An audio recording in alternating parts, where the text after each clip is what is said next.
So in the last class, we were looking at a particular potential which was called as chronic penny model potential, which was a simplified version of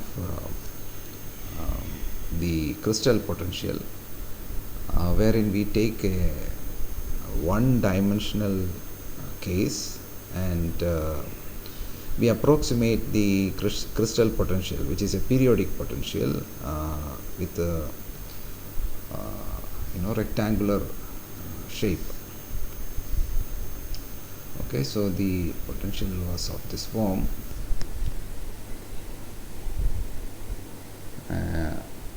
There is some region where you have v of x. This is v of x.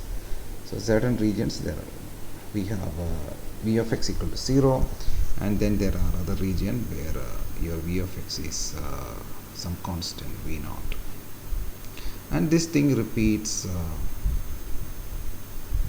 periodically.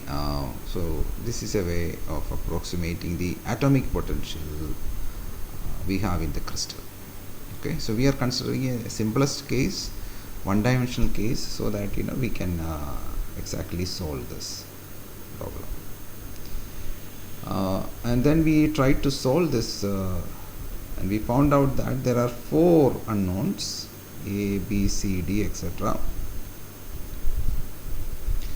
And because there are 4 unknowns, what we said was that let us further simplify this potential, and we further simplified it.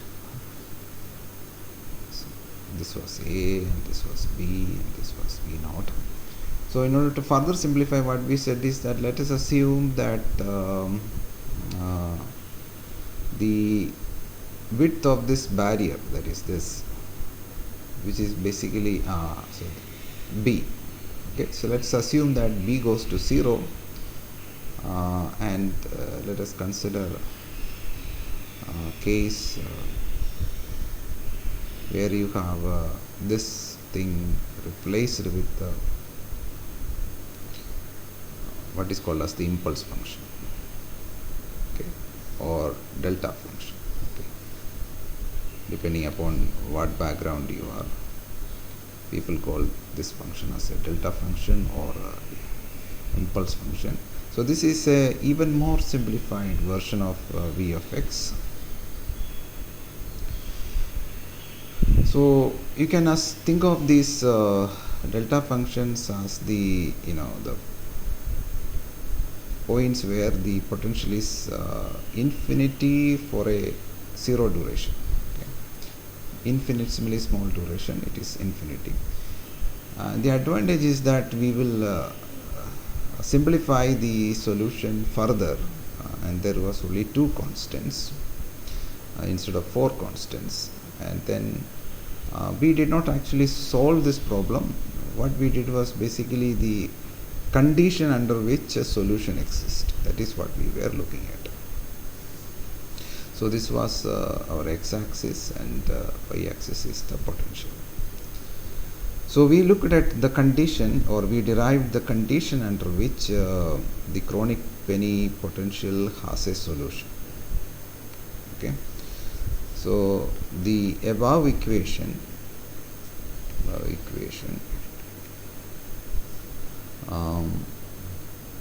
is describing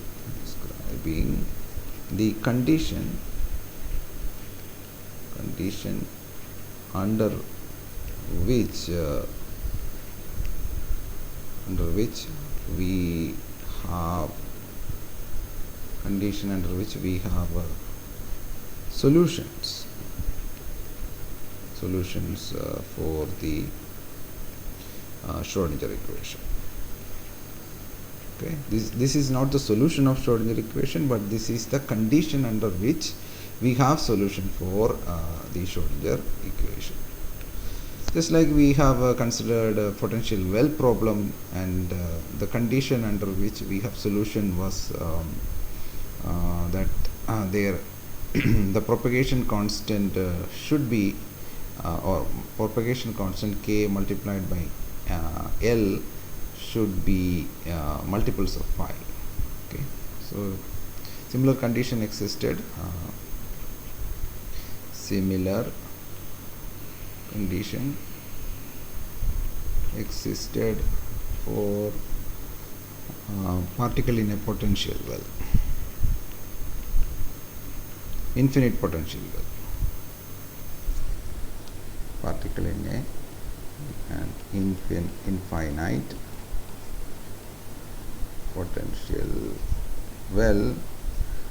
That condition was this, that is, if L is the length of the potential well or the width of the potential well, then propagation constant into L should be some integer multiples of pi. Or you could write it as, K can only take some integer values, which is n pi by L. So that was the condition that we derived. And when we introduced this condition in the energy expression, so energy is given by p square, which is h cut square kn square by 2m. So when we substituted this, we had n square, then h cut square. So I substituted k, then we will have pi square by 2m L square. So this was the condition of the energy. So there are only discrete energy allowed, discrete propagation constants, and therefore discrete momentum are only allowed in that particular problem. So this was the earlier problem that we have solved, not related to this problem, but what I mean to say is that there are conditions under which solution exists.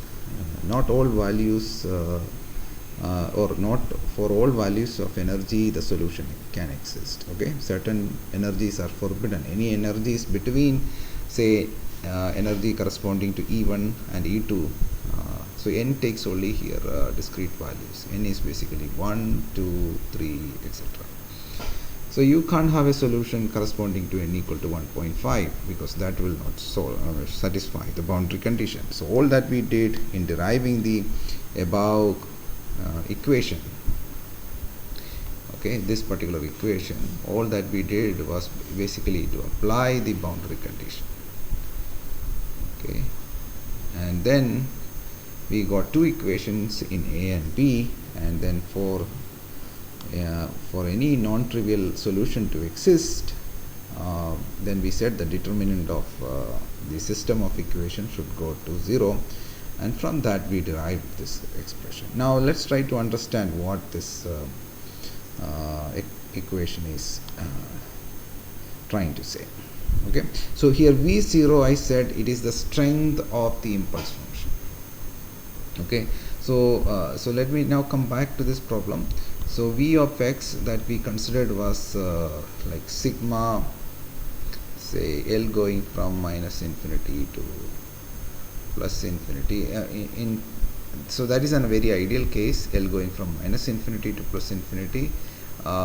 Maybe I should take it as going from, say,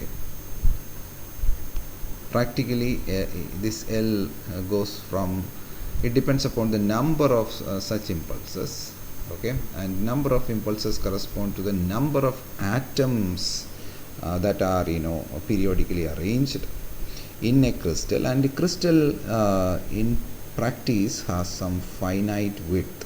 Okay, it has some finite size, right? You don't have crystal which is infinite size. So we have finite size crystal. Maybe if you take a diamond crystal, it will be something like less than a millimeter or greater than or few millimeters in size. Now if you take a silicon wafer crystal, maybe it is few centimeters. Okay, so it has some dimension, so it is not infinite. So the number of atoms, it may be very large, it may be trillions and trillions of atoms, okay, but nevertheless you can't say that it is infinite. So you can say maybe this is from 0 to capital N, where capital N is a very huge number. And so how many Dirac functions are there, and then I said the strength of that impulse is V naught. Okay, so each of this so for example, this is so this is 0, then 1, x is equal to, say, I think I took a, so let us put a, 2a, 3a minus a, etc. So if I consider it is going from some point to some other point which is symmetrically located with respect to x equal to 0, or I can take it as if it is starting at 0 and then going to n. Okay, so either way I can label this. So if I start somewhere at the negative x-axis, maybe then I have to put it as n by 2 or something like that. Okay, and this may be n by 2. It depends upon minus n by 2 to, say, plus n by 2 if n is odd, but it could be like n can be even also. In that case, either I take n plus 1 by 2, etc. Okay, so if it is even or odd, there will be slight difference, but let's not focus too much on all the details. So if it is finite, then the thing is that it will be some sum of finite impulses, which now I can write as delta. The strength is V naught, and then it is shifted by L LA. Okay, A is the period, okay, of this impulse function. We said B is going to 0, so A becomes the period. Earlier it was A plus B, now it is A, but we have impulses of strength V naught. So if I take a particular impulse here at located at x equal to 2a, I can write it as V naught into delta of x minus 2a. So similarly, as L varies, we will get all this impulses. So this is our potential function. Now if this is our potential function,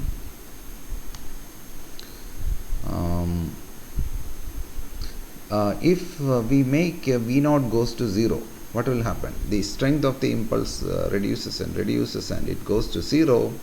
Then as per the V of x function, V of x will become 0. So we can say, if we take a limit, or you can say in the limit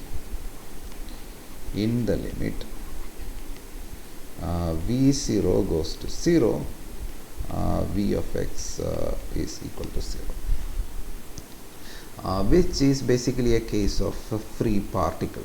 Okay, so the crystal will, so it is as if you are switching off all the periodic potential, you remove the periodic potential, you get back the case of free particle,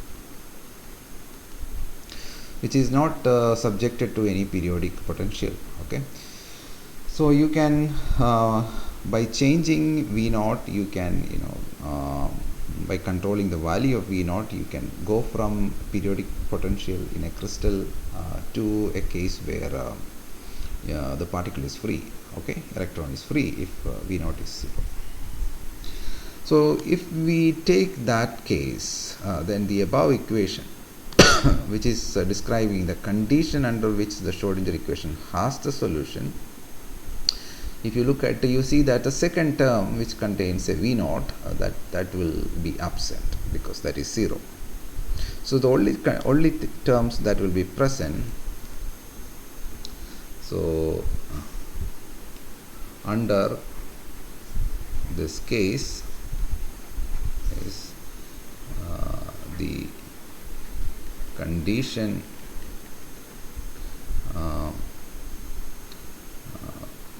for solution. The condition for solution reduces to, what does it will become? There will be only one term on the left hand side, which is I think cos alpha A. cos alpha A. So cos alpha A is equal to cos alpha A is equal to cos KA. Okay. Now that's a very simple or trivial equation which you can write it as which means that alpha is equal to K. That's what it means. If cos alpha A is equal to cos Ka, you can write it as alpha is equal to K. And what is alpha? Here alpha depends on energy. Depends on energy of the particle. As alpha was defined as square root of 2me, right? Square root of 2me by h cut. That was the expression for alpha. Okay, so let's substitute this. Therefore, for a free particle,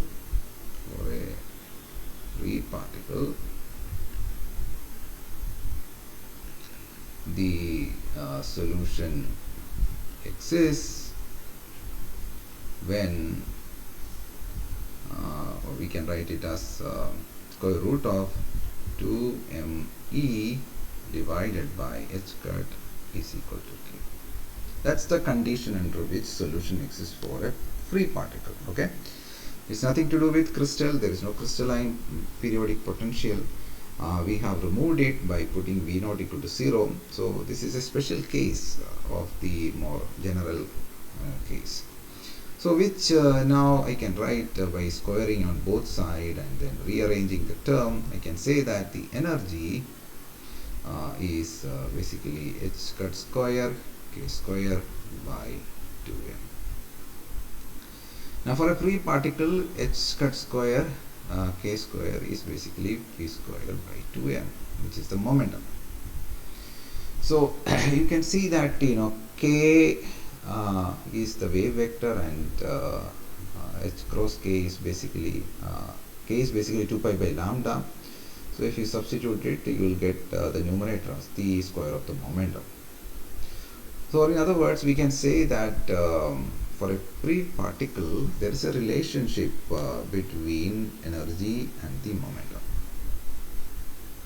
In fact, we have seen or we have taken free particle solution earlier, but I don't remember whether I have discussed this relation between energy and momentum.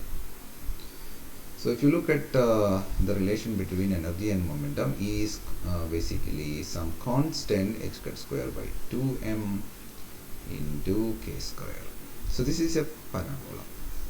Equation of a parabola, this is just a constant. It is like some constant into k square. So if you plot this parabola, then you get something like this.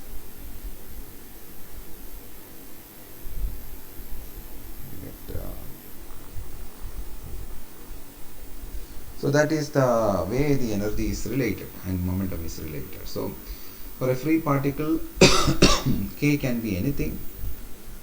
There is no restriction on k. K could take the solution exists for all values of k, isn't it? So because we don't have any restriction on the value of k here. So if k is this, a particular value k1, then the corresponding energy of the particle is say E1. E1 is basically h cut square by 2m into k1 square. Okay, so given the k, you can find out the corresponding energy. Now if you notice for this particular graph, some interesting thing is there, that is if you specify the energy, say this is the energy, can we say what is the momentum from this graph? There is a problem.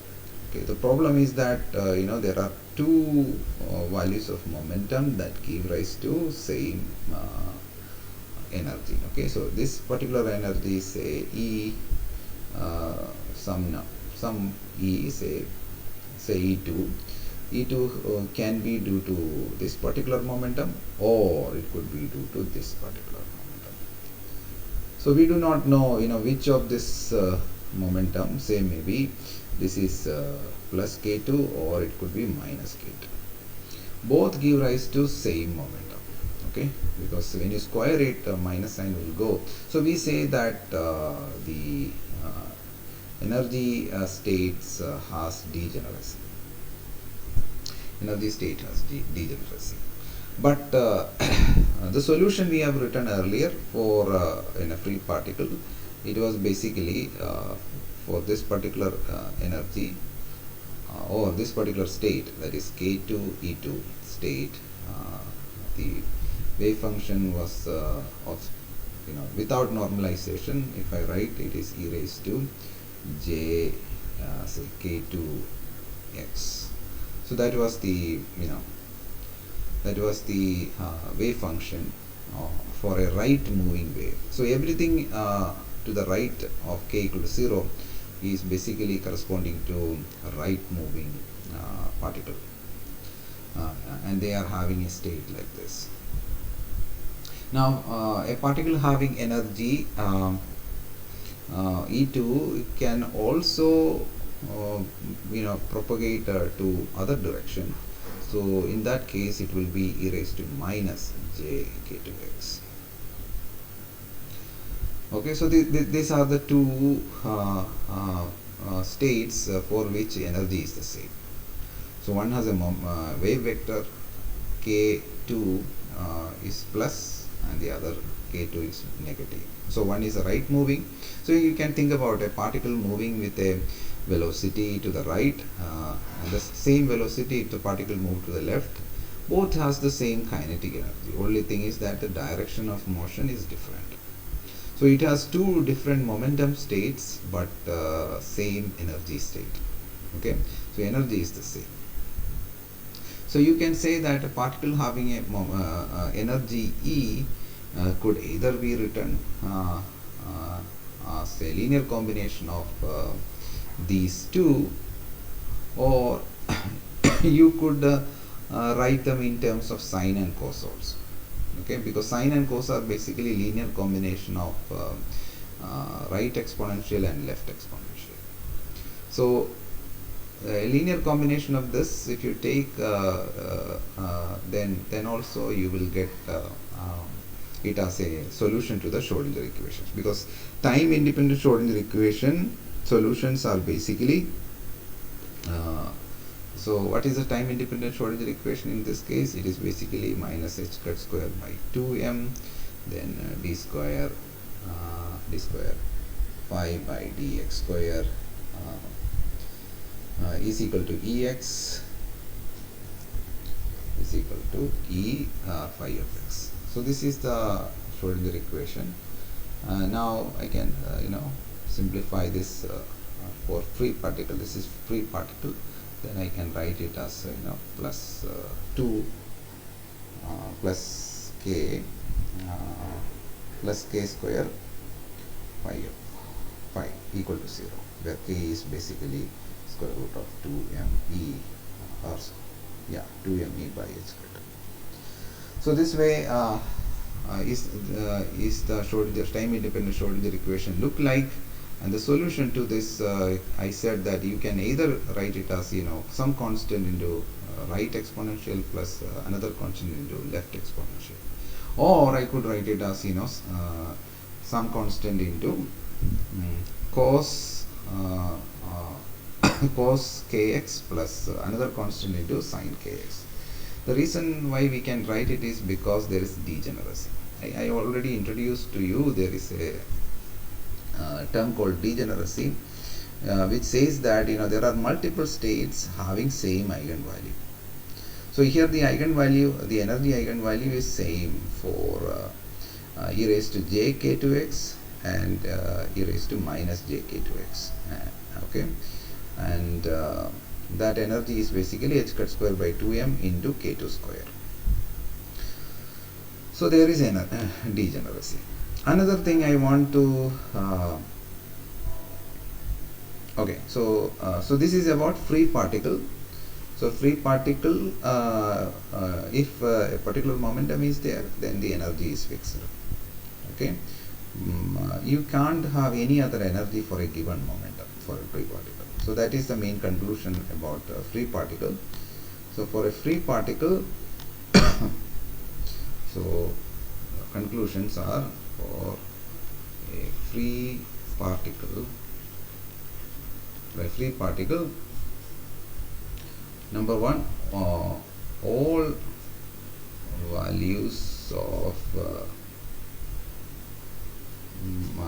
k, all values of k has a solution, or solution exists for all values of k. Okay, that's a better way of putting.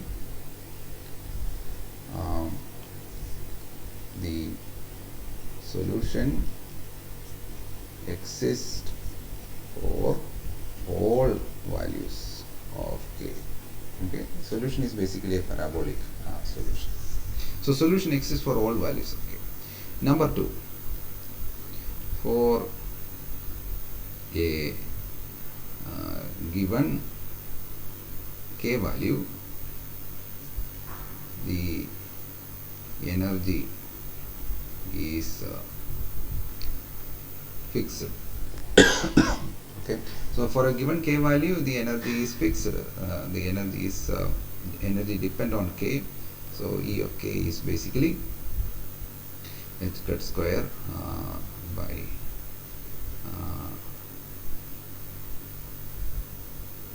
what was it? Energy was given by h cut square by 2m k square. Basically p square by 2m.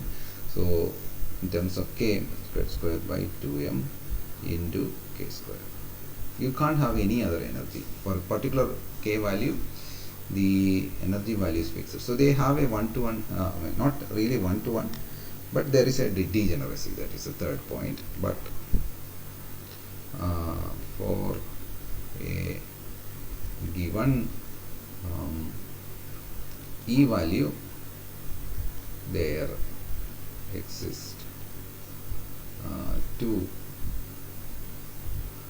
k values. Okay, and these k values are, one is in plus value and the magnitudes are same but signs are different. 2k, okay, so which is basically plus or minus k. So these are the things about free particle. Now we can relate this solution to some of the concepts in classical mechanics. Okay, so classical mechanics has the force acting on a particle will give rise to rate of change of momentum. Okay, so that's what the classical mechanics says, or Newton's law says rate of change of momentum is the force, right? So, or the force is equal to rate of change, or you can say F is equal to ma. So we have this kind of equation in classical mechanics which relates with force and acceleration, mass, velocity, etc. So if you take so in classical mechanics, so we are continuing with the free particle case. So in classical mechanics, where things are described by Newton's law instead of Schrodinger equation, having found out the or having solved the Schrodinger equation and found out the energy momentum relationship, now we are going back to the classical mechanics and try to connect between the quantum and the classical mechanics. So in classical mechanics,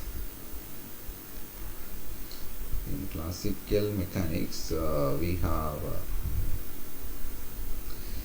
have the following relationship, and that is like, if I take the energy of the particle, okay, if I take the energy of the particle and then take a derivative with respect to momentum, that is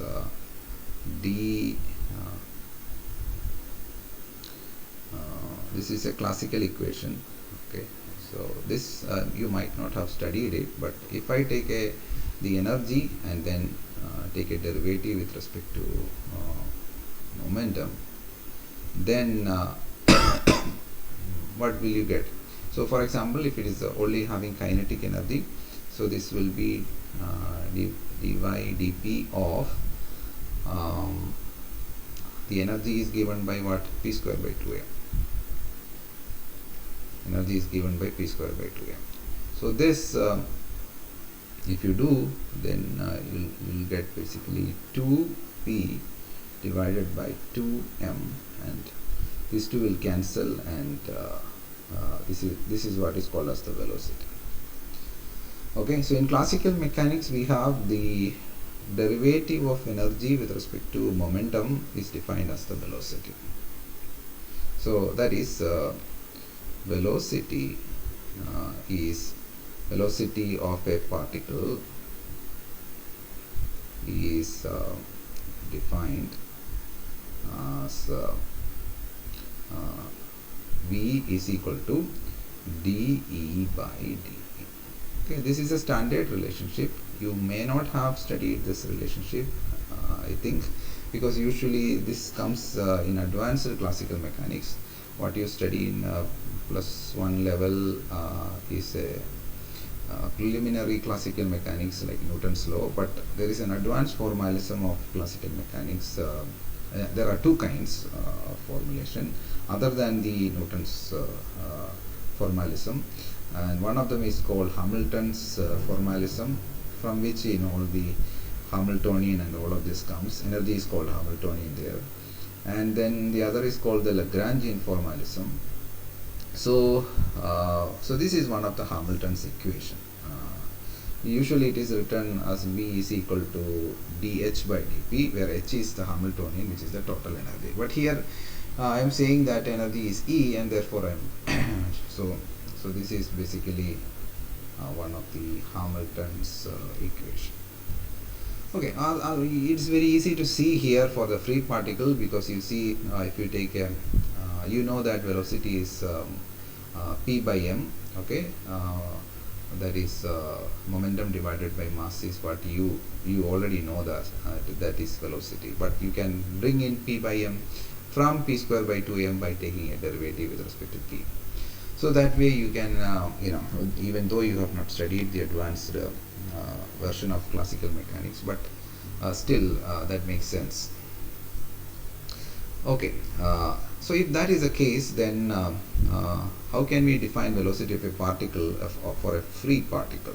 Okay, so if you look at our relation between E and K, okay, so that is E is equal to h cut square k square. This is a quantum mechanical relationship between, because in classical mechanics there is no k coming into the picture, but in quantum mechanics we have.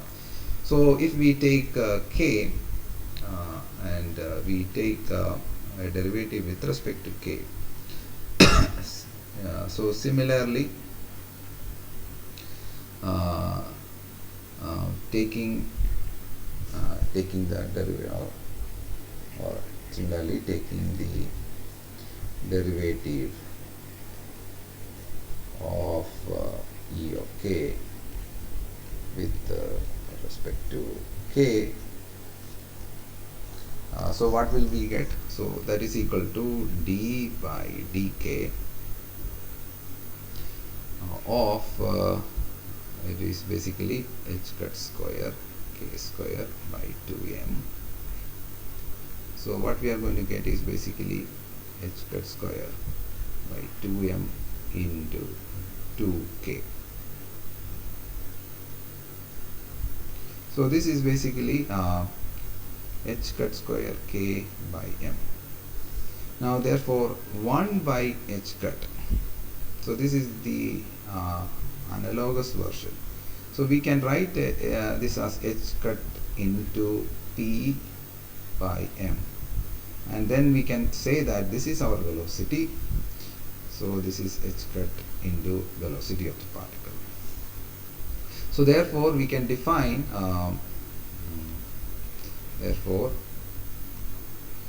the velocity of a quantum particle.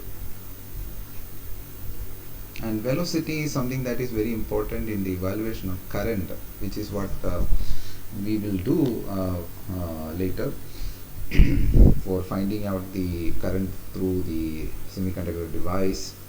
So velocity of a quantum particle V is given by 1 by h cut. You can say in the 1D case you can say that it is dE by dk. So this is the connection. So we are trying to connect the classical concept with the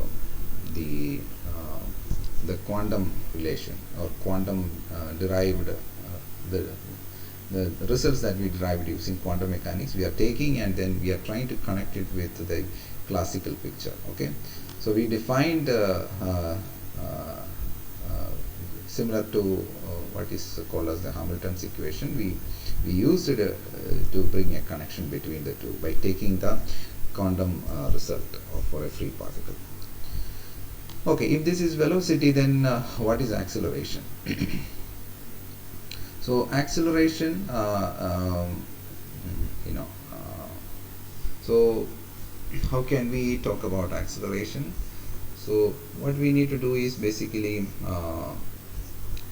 take one more derivative with respect to if you take one more derivative, then what we will get is basically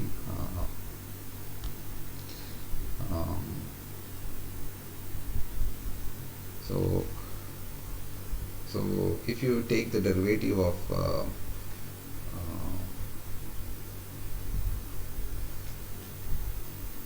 okay, so this is the velocity, and now let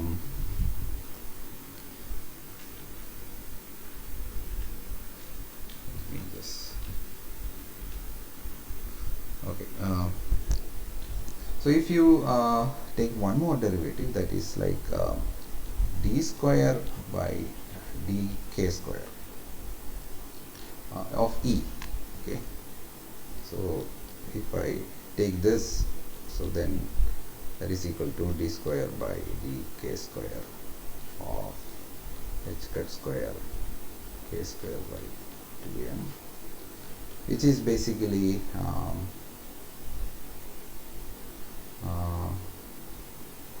so what will happen? So this will give rise to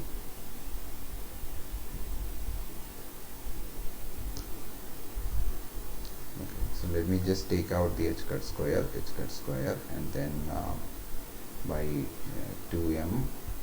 So first derivative you will get 2k, and then again the second derivative we will remove the k, and we will get basically h cut square by m. So this is what we will get. So if I so I am taking a second derivative, taking double derivative. So what we are going to get when you take the double, so when you took the first derivative, we could show that velocity is equal to 1 by h cut dE by dk.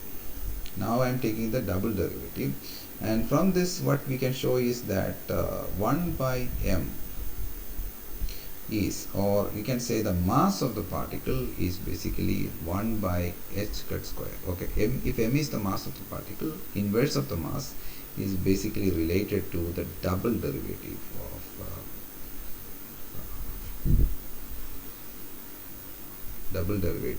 okay. So in the case of a free particle, the this double derivative is basically a constant. Okay, in the case of a free particle, the double derivative will be a constant, because E is proportional to k square. When you take the double derivative, it becomes a constant, and then we say that the mass is constant. Okay, for free particle. Now why I did this is because these are some important relevance in our study. Okay, we will come to what is called as effective mass. Okay, and effective mass is going to enter into all the kinds of results which we compute for semiconductor devices. Okay, so the way we are connecting, so what I am trying to do here is basically we took the quantum relationship between energy and k, and then we just applied a derivative with respect to k. First derivative, when we did, we could establish a relationship between velocity of the particle. So we can find the velocity of a particle from that relation between E and K by taking first derivative and dividing it by h cut. Then we could also find the mass of the particle by taking second derivative and dividing it by h cut square. So these two results are important, and keep that in mind. We will need them later. Now again, coming back to this, so the result that we have between E and K, so this is called band structure. So this is called band structure. So this is the band structure of a free particle. Okay, band structure of free particle. Okay, and when you take the first derivative, we are taking basically the slope, and you can see that the slope here is 0. Okay, slope increases here, and the slope here further increases. So different point you have different velocity. So if it is k equal to 0 point, slope is 0. That means if a particle is having k equal to 0, then its energy is 0 and its velocity is 0. It corresponds to a particle which is not moving.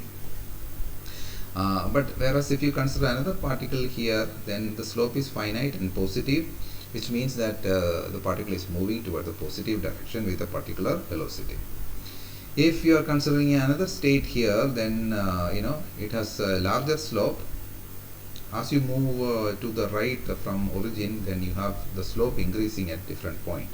So which means the velocity of those states of the particle in those states are very large. They are moving faster and faster to the right. Now if I take any point on the left side, then if you take the slope, because velocity is related to the slope of this E versus K graph, which is called band structure. So band structure is very important, because from the band structure we can calculate the velocity of the particle and also the mass of the particle. Now when we talk about the mass of the particle, free particle, that doesn't change, because no matter which point you consider, when you take the double derivative and divide it by h cut square, you get a constant, which is the mass of the particle. So in this case it is trivial. For free particle it doesn't make much of a sense why we want to find out mass from EK relationship or band structure, because we know that mass of a free particle, because nothing is influencing it, so why should it change? So mass is something which is constant, and therefore it should be it should not depend upon what is the energy of the particle or what is the momentum of the particle. Okay, but why we discuss it is because now we are going to introduce or put back our V0 from 0 to some non-zero value. So now again let's go back to the relationship that we have derived yesterday, which is cos alpha A plus something into sin alpha A is equal to cos Ka, mV0 by alpha h cut square. Okay, so let me go here. So I am coming back to periodic potential now. Now it is particle in a crystal. Particle in single crystal. Okay, we are still using one-dimensional simplest case where we have derived the result. So so we have cos alpha A, that was our first term. Then we have mV0 by, that was the coefficient,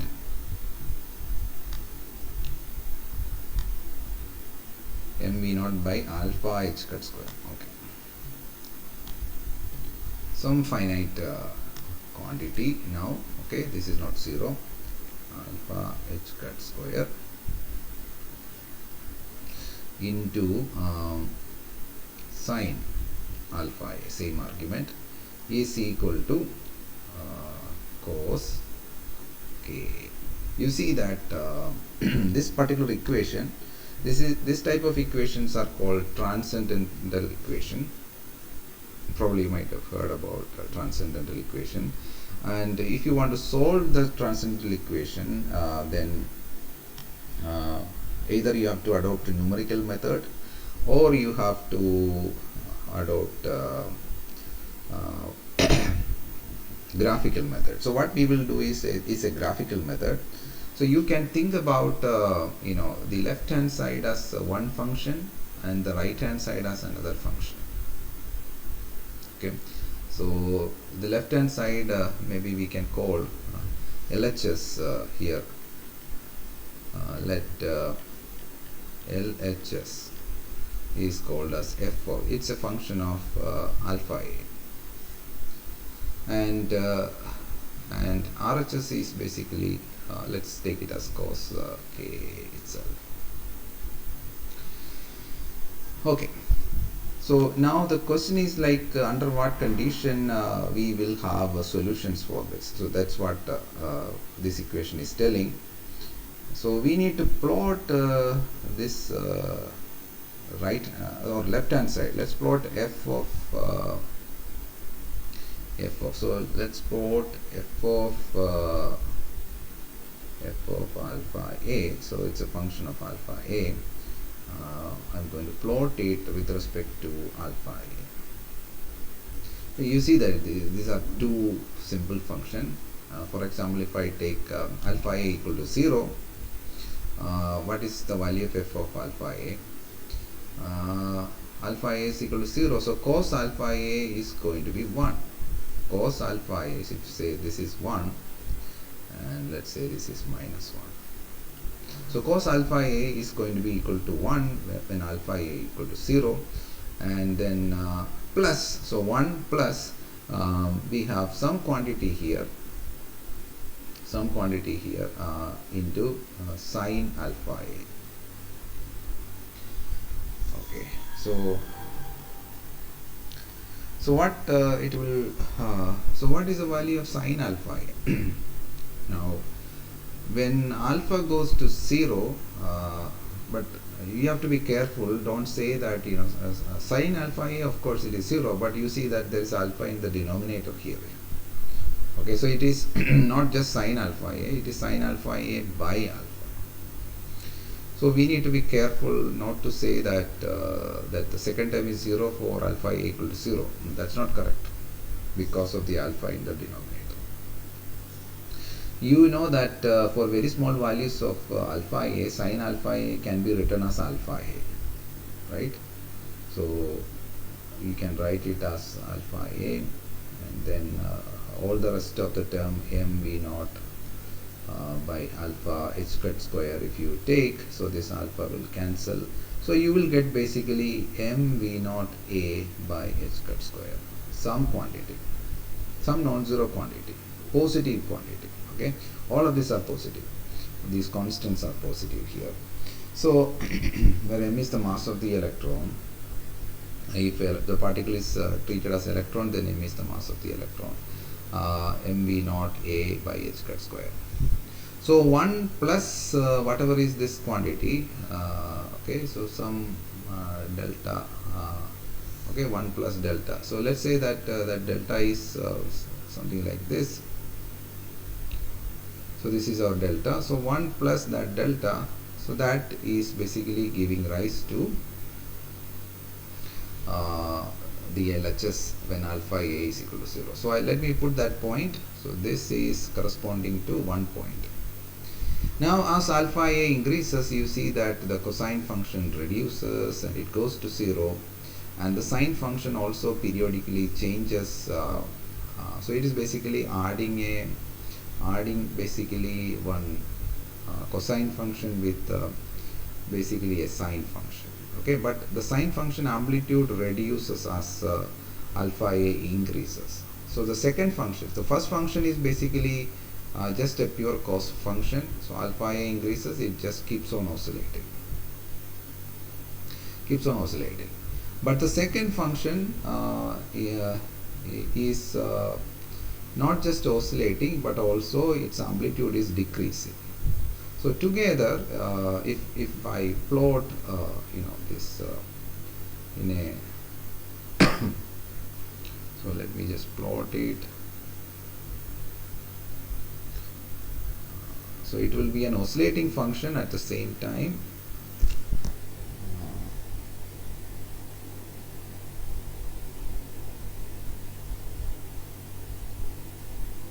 The amplitude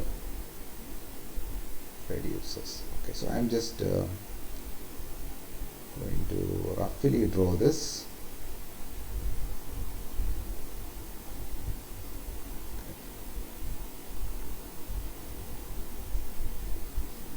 Okay, so wow.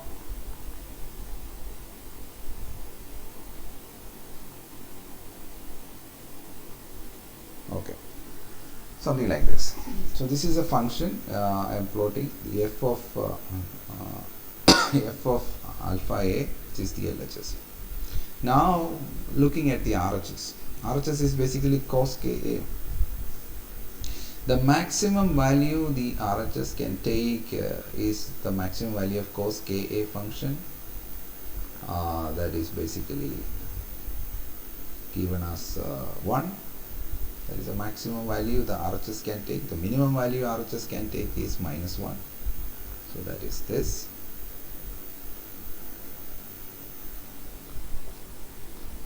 Okay, maybe my lines are not straight.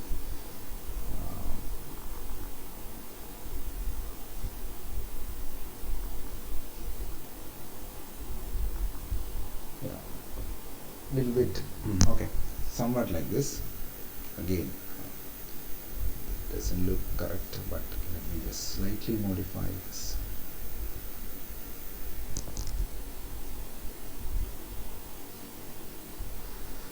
Yeah, so this may not be a very accurate drawing. Better is plot with some software. So this is the maximum value. So RHS will have maximum value, which is +1 and -1, because it is a cosine function. Cosine will just oscillate between and that depends on Ka, not on alpha A. There is no alpha A, so we are not plotting here. We are only showing the extreme values that cos Ka takes. Okay. Cos Ka is different from alpha A. They are not same. Okay, they are two different parameters. We are trying to establish a relation between K and alpha. Okay, so RHS is a function of Ka or K, and since it is a cosine function, maximum value is bounded by +1 and -1, maximum and the minimum value. Whereas the LHS is basically function of alpha A, and alpha is related with energy, right? Alpha is what? Alpha is equal to square root of 2me by h cut square. So alpha is basically related with energy, whereas K is another parameter which we are yet to define. That parameter, which came from the Bloch's function, which is determining the phase change from one lattice point to the another lattice point. We said that there will be a phase, and that phase will be e raised to j kx. So K is determining the phase change from one lattice point to the another lattice point, whereas alpha is basically a function of energy. It is related directly to energy. We are plotting it with respect to energy or alpha. But K, since whatever is K can be, suppose let's assume now that K can take any value, but as K takes since it is a function of RHS is a function of K, the maximum value it can take is only +1, minimum value is -1. Alright, so so this is how things are. So when K So now if you look at if this particular equation has to have a valid solution, then the LHS should take values between +1 and -1. So that is the argument. That is the most important point here. If the equation to have, or for the equation to have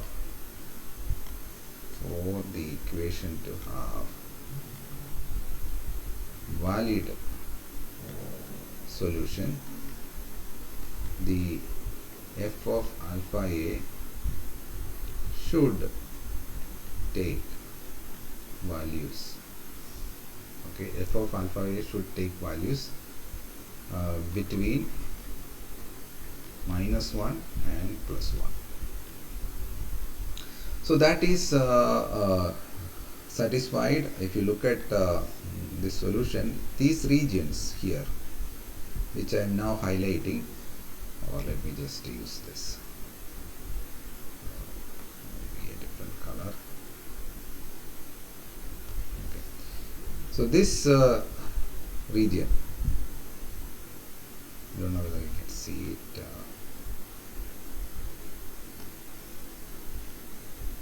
Yeah. So this region, if you take, then you can see that f of alpha a is lying between +1 and -1.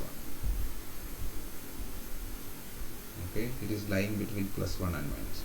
All these cases, but there is certain region where it is not lying between +1 and -1, and in those cases there cannot be any solution. Okay. So the regions where f of alpha a is lying between +1 and -1, the equation has a solution.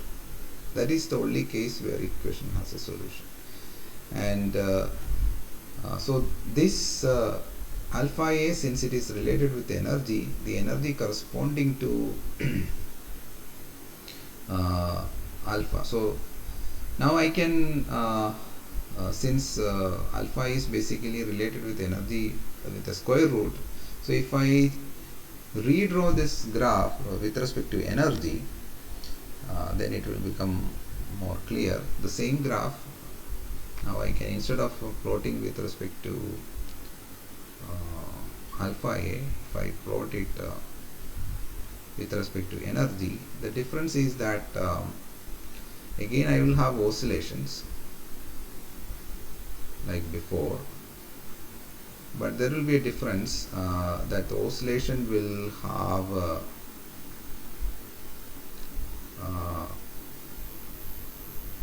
period increasing. Okay, so initially the period is smaller, and then the period will increase like this. It will increase. Why? Because I am substituting for alpha in the previous equation as square root of 2me. It's alpha is related as square root of e. So as e increases, it takes large variation of e for the same variation of alpha.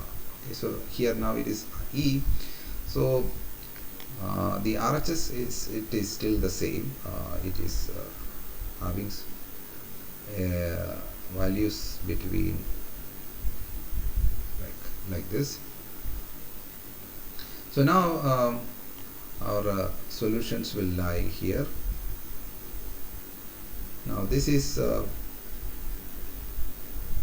more now clear that you see that you get energy bands here. So what is energy band? If you look at the range of energy for which you have a solution, okay, so there are different bands that is coming into the picture. So this is one band, this is another band. Okay, so this is a band because there is solution for those values of energy. This is another band, there is solution for those values of energy. So the x-axis is energy, so you have to think in that manner. So the solution is going to have solution, or you can say the equation will going to have solution only for energy lying between this and this, okay, not between this and this. So like that you get solutions. So there are ranges of values in which you have a solution, and there are ranges of values in which you don't have a solution. So the shaded portion in the above, again, so this is now I am plotting what I am plotting basically f of f of e, okay, I have substituted for alpha, that is alpha was square root of 2me by h cut into a. So earlier I put alpha and plotted with respect to e, alpha a. Now I am plotting it with respect to e. So, and this is my +1 and -1 point corresponding to the RHS function. So this is the origin of energy band. So the lowest energy, E equal to 0, is not allowed. You can see that, because at E equal to 0 there is no solution. So you need to come to some minimum value of energy where you can have a solution, and then you will have solution till some particular value of energy. So that is the first band. Okay. So now I can, this is band 1, then this is band 2, band 3, band 4, etc. Alright, we will take a break and